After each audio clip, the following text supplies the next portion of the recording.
નમસ્કાર મિત્રો, શેરબજાર ગુજરાતી યુટ્યુબ ચેનલ અને ફેસબુક પેજમાં તમારા બધાનું સ્વાગત છે. મિત્રો, આજે આપણે એક એવી ઓટો સેક્ટરની કંપની વિશે વાત કરવાના છે જે કંપનીને 5,786 કરોડ રૂપિયાની નોટિસ મળી છે. તો આ કઈ કંપની છે અને કેમ આટલી મોટી નોટિસ મળી કંપનીને, એના વિશે આપણે તમામ માહિતી ડિટેલમાં જોઈશું. તો આ વિડીયોને તમે પૂરેપૂરો જોજો, જેથી કરીને જો તમારા જોડે પણ આ કંપનીના શેર હોય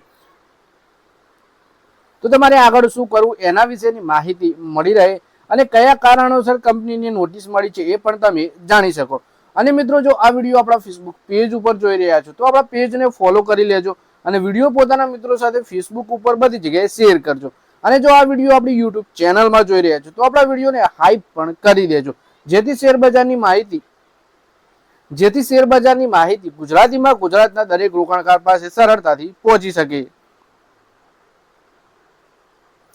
સૌથી પહેલા મિત્રો વાત કરીએ દેશની સૌથી મોટી auto company Maruti Suzuki India limited income tax વિભાગ તરફથી 5,786 કરોડ રૂપિયાની ડિમાન્ડ નોટિસ મળી છે. આ નોટિસ નાણાકીય વર્ષ 2022-23 માટે જારી કરવામાં આવી છે. આમાં કંપની પાસેથી ટેક્સની વધારાની રકમ જમા કરવા માટે કહેવામાં આવ્યું છે. એટલે મિત્રો વાત કરી કે કંપની છે મારુતિ સુઝુકી ઇન્ડિયા અને કંપનીને 5,786 કરોડ રૂપિયાની ડિમાન્ડ નોટિસ ઇન્કમ ટેક્સ વિભાગ તરફથી આપવામાં આવી છે. આ નોટિસ નાણાકીય વર્ષ 2022-23 માટે જારી કરવામાં આવી છે અને ટેક્સની વધારાની રકમ જમા કરવા માટે પણ જણાવવામાં આવ્યું છે. વધારે માહિતી આપણે આના વિશે જોઈએ.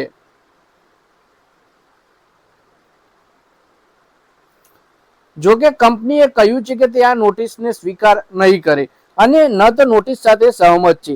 તેની વિરુદ્ધ કાયદેસરની કાર્યવાહી કરશે અને હવે કંપની ઇન્કમ ટેક્સ ડિપાર્ટમેન્ટ ઇન્ડિયાના નિર્ણયને પડકાર આપવા માટે વહેલી તકે દાવા અરજી દાખલ કરશે. એટલે કે નોટિસ તો મળી કંપનીને, પણ કંપની જણાવે છે કે તે પોતે આ નોટિસને સ્વીકાર કરશે નહીં ને તેની વિરુદ્ધ કાયદેસરની કાર્યવાહી કરવા જઈ રહી છે. Company income tax department of ઇન્ડિયાના નિર્ણયને પડકાર કરવા માટે વહેલી તકે દાવા અરજી પણ દાખલ કરવાની છે. પછી જોઈએ કે આ સમગ્ર મામલો છે શું.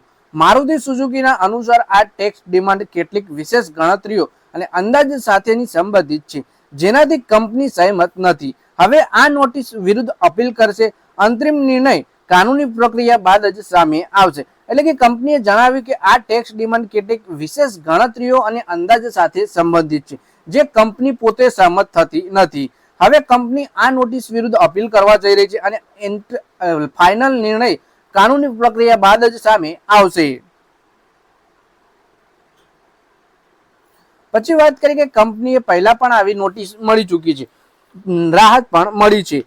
તો વાત કરીએ મારુતિ સુઝુકી ભારતમાં પેસેન્જર કાર માર્કેટ લીડર છે અને જાપાનની સુઝુકી મોટર કોર્પોરેશનની પેટા કંપની છે. કંપનીએ તાજેતરના મહિનાઓમાં સારું પ્રદર્શન કર્યું છે. ડિસેમ્બર 2025માં વેચાણમાં વધારો થયો અને નાની કારની માંગમાં વધારો થયો. જોકે આવી ટેક્સ માંગણીઓ શેરબજારમાં થોડી ચિંતા પેદા કરી શકે છે. જોકે કંપનીએ સ્પષ્ટ કર્યું છે કે વ્યવસાય પર કોઈ અસર થશે નહીં. કંપની અગાઉ પણ ઘણા ટેક્સ કેસોમાં અપીલ જીતી છે, જેમ કે પાછલા વર્ષોના કેસોમાં આઈટીએટી તરફથી અનુકૂળ ઓર્ડર મેળવવો. આ કેસ લાંબી કાનૂની પ્રક્રિયામાંથી પસાર થયો અને જ્યાં કંપનીને અપીલમાં રાહત મળવાની આશા છે. એટલે કે મિત્રો, કંપનીને પહેલા પણ આવી કેસોમાં રાહત મળી ચૂકી છે અને અત્યારે પણ કંપનીની આશા છે કે આ કેસમાં પણ રાહત મળી શકે છે. તો મિત્રો, આ વિડીયોમાં બસ આટલું જ. આ વિડીયોમાં આપણે વાત કરી અને ઇન્કમટેક્સ ડિપાર્ટમેન્ટ તરફથી મારુતિ સુઝુકી ઇન્ડિયાને 5,786 કરોડ રૂપિયાની એક ઇન્કમ ટેક્સની નોટિસ મળી છે. તો મિત્રો, આ વિડીયોમાં બસ આટલું જ. હવે મળીએ આવનારા વિડીયોમાં. ત્યાં સુધી વિડીયોમાં લાઈક કરો, કોમેન્ટ કરો અને વિડીયો પોતાના મિત્રો સાથે ફેસબુક, ઇન્સ્ટાગ્રામ, વોટ્સએપ બધી જગ્યાએ શેર કરો. શેરબજારની આવી જ માહિતી ગુજરાતીમાં જોવા માટે તમે ચેનલને સબસ્ક્રાઇબ કરી ઘંટડી પણ દબાવી દેજો અને આપણા ફેસબુક પેજને પણ ફોલો કરી લેજો.